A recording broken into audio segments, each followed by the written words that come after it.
আসসালামু আলাইকুম, কেমন আছেন সবাই? আশা করি ভালোই আছেন। আমরাও ভালো আছি আল্লাহর রহমতে। আজকে আপনাদের দেখাবো আমরা কিভাবে ঘরোয়াভাবে চিকেন ফ্রাই করে খাই।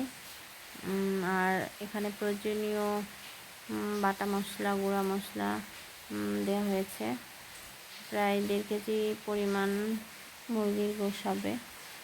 আর এতে আদা বাটা, জিরা বাটা, রসুন বাটা দিয়েছি।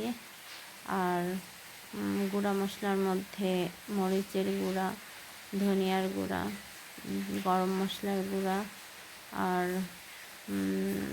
গোলমরিচের গুঁড়া, সয়া সস আর 1 টুকরা লেবুর রস দিয়ে ভালোভাবে মেখে ম্যারিনেট করে রাখছে।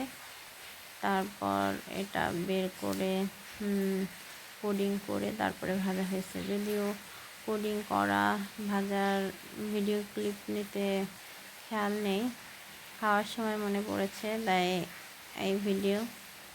যাই হোক, ভালো থাকবেন।